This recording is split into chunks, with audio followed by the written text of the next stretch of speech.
Hey guys, Chris from Provo Beast Audio Installation, and in today's video we're replacing the factory doubled in on this 2010 Toyota Corolla. Now in this install we're going to show you how to remove the factory radio. We'll head to the bench, show you the parts that we're going to need for the install, including the radio, dash kit and wiring harness. We'll come back here to get everything installed. Let's get started.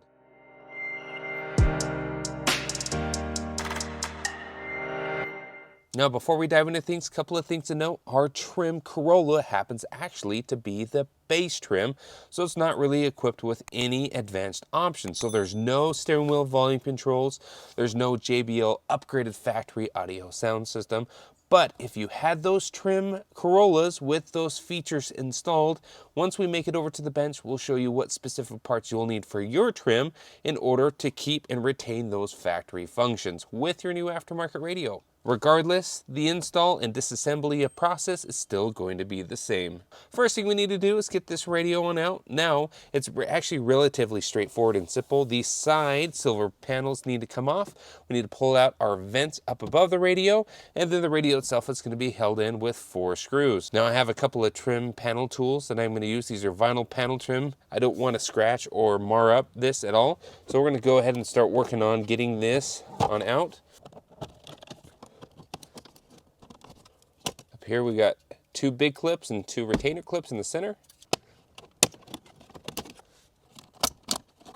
Everything pops out with clips. Now with the radio itself, we're going to have 2 10mm bolts on the left and the right side of the radio. I have a long extension in order to get all the way back into there. Now you don't want to lose any of these screws into the dash, so be very careful. So once you remove those 4 10mm bolts, the rest of the radio is just held in with clips. Go ahead and kind of give it a tug here. Should come on out.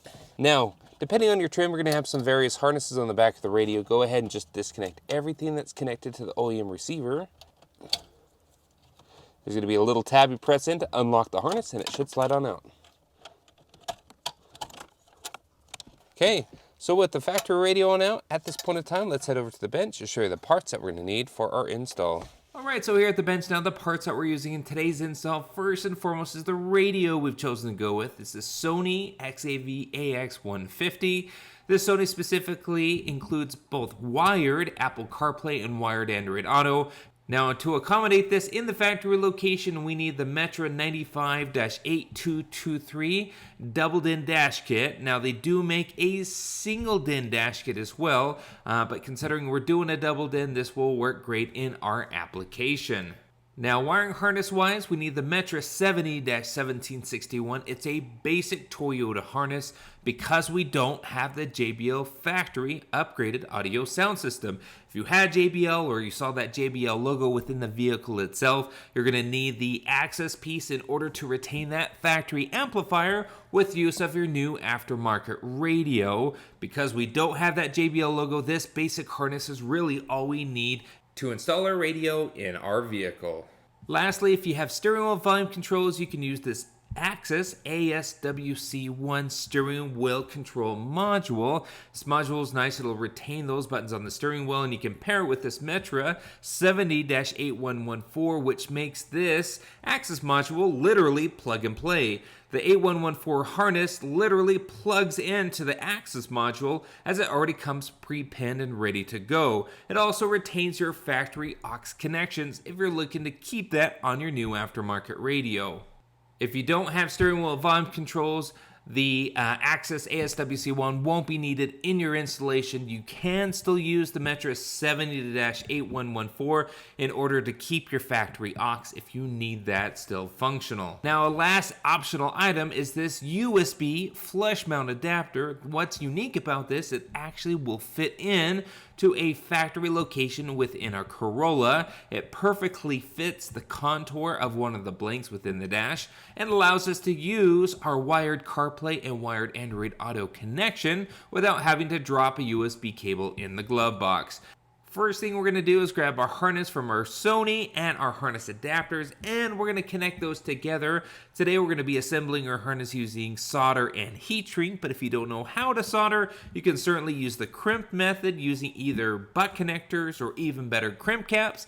Just don't twist and tape or use wire nuts, as it's just not designed for an automotive application. Alright, so we got our harnesses out of the packaging here. We're going to go ahead and prep our harnesses on the Metra side to the harness that came with our aftermarket radio. Now you've noticed we've already stripped the ends on both sides here, and what we're going to be doing, as mentioned before, is soldering up those connections. However, don't just simply rely on the colors as you match them together. Ensure not only does the color match, but more importantly, the function of the wire. Oftentimes manufacturers may switch up wire colors and keep the same function, so you could easily make a mistake. So verify not only color for color, but function for function. So let's go ahead and start making our connections. Alright, so we finished assembling our harnesses here. Obviously we have the Sony side on the left and our harness adapters here on the right. And again, we've made those connections with some solder and preloaded our harness with that heat shrink. Now at this point in time, just for your simplicity, as you're trying to replicate this at home, we're going to go through our connections.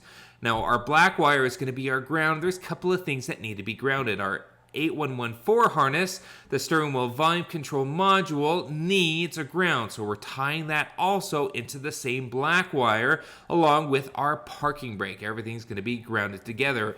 Additionally, same thing with ground, we also need to replicate that with power. So this is our accessory wire, which is also going to power our 8114 and our ASWC1. We've also added in a little pigtail off. It's really nice to have a little pigtail as we add additional accessories down the road, and that allows us to tap into it. In our case, we're going to actually be powering a backup camera off of this accessory little pigtail, and we'll show that in a separate video. Our blue-white wire is our amplifier turn-on wire. We connected that into the blue wire of our harness adapter. Oftentimes, we don't have an aftermarket amplifier, but it does power an antenna circuit to get a little bit better FM reception. And we also added a little remote turn-on pigtail wire off. In the event we add an aftermarket amplifier down the road, we don't have to dig into the harness later on. Now that's about it for our main connections. Everything else more or less is simply color for color. The purple white wire is our reverse gear trigger input. This is a basic harness. There is no data here, so there's no trigger for this wire. In the second video where we install our backup camera, we'll walk through where to connect this in the event you want to pair a camera with your new aftermarket head unit. So at this point in time, with our connections now cool, what we're going to do is grab our little heat shrinks. We're going to move them up and over our connections here, and we're going to shrink them down with a heat gun. Alright, so with our harness all assembled here, we have the Toyota side and we have the Sony side. We also kept out our reverse gear trigger input. This is our factory aux connections. This will go to the aux input on the back of the radio if you're looking to retain that with the new radio. This 3.5mm jack looks like an aux, but it's actually your output for steering wheel volume controls, and will connect to the WR input on the back of the radio. Again, this is important to connect because this will allow us to keep those buttons working with our new radio. If you don't have that aux-looking jack, they do supply an adapter to keep that with other type of receivers. The ASWC1 literally just plugs into the pre-pinned harness included with the 8114, which really makes this all in all a fully plug-and-play system. To program this, we'll include those instructions here on the screen in just a moment so you can get that set up with your new radio. Now, we've also left out this accessory wire again. We kept these pigtails out for simplicity down the road so we don't have to tear apart our harness. Now, with that off to the side, the next thing we need to do is go ahead and assemble our new dash kit. So with our dash kit out, it has these little wingies included with the kit, but it doesn't include brackets, as it requires you to pull the OEM brackets off of the factory radio, and we're going to use those brackets along with this dash kit and side bracket adapters in order for us to install our aftermarket double DIN into the factory location. Now when removing these brackets, I usually use a socket versus a Phillips because you can easily strip them out as they're super tight. Once you remove those brackets, at the same time, go ahead and remove these clips off the radio. Our new aftermarket dash bezel by Metra doesn't include these clips for the new bezel to snap into place, so we have to pry these off. Be very careful, we don't want to snap them. I usually just pry on one side here. Using this pick tool makes it really easy. Hold it with my finger, then pry the other side. It relieves those clips. Once you get all 4 off, we will need all 4. Once you get those off, then we'll head over to the new kit. They really just snap into place, again, in the same order as we took them off of the factory radio. Once we get these on, this is going to hold in the dash bezel into the factory location. With all those pieces on, the last thing here is grab our bracket off our factory radio, and we're going to be using the screws that were supplied with our new aftermarket radio. We won't use the OEM screws as they are threaded differently. Now these side pieces will fill in the gaps within our new dash kit, and it literally just sandwiches all together. So grabbing the screw that's included with the Sony, let's go ahead and get our first screw in here. Again, it's going to keep everything all together. This is a single DIN chassis, even though it's a double DIN radio, so we're only going to be able to get the 2 top screws in, obviously here, but it'll hold nice and tight. Once those are in, we're going to go ahead and also do the other side. Once it's all assembled, you can see how it all fits together, and with the dash bezel, then it fits over there, fills in all the gaps, it looks really nice and clean. Lastly, we're gonna grab our harness adapter that we've already installed, we're gonna grab our Bluetooth mic to get that installed, and our flush mount USB adapter. Let's head back to the car, grab everything here, and do our final assembly. Now to add in our optional USB flush mount adapter, we're going to slightly take off these side panels, not completely, just enough to get to the right screw here, and there's going to also be a screw here on the left. Now we're not totally removing our heating and air controls, just unsnapping them slightly so we can get behind it to push out the blink.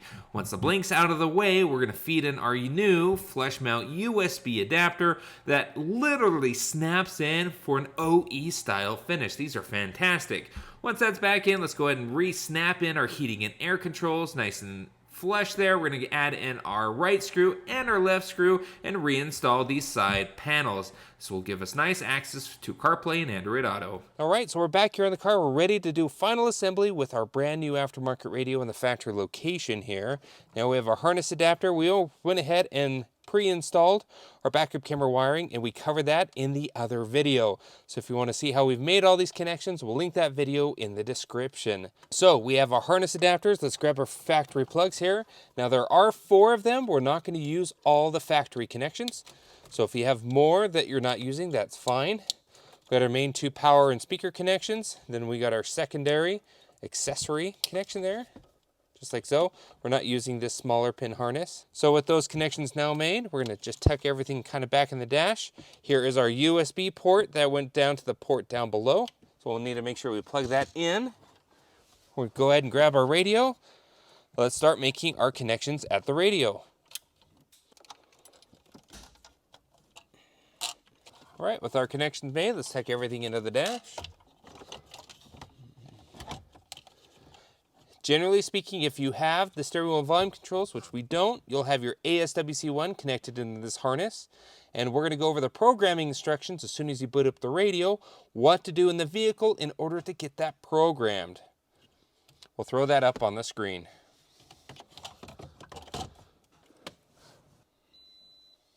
Okay, so everything seems to be working great. We can go ahead and put in the screws that hold in the radio. Go ahead and snap in our trim bezel here.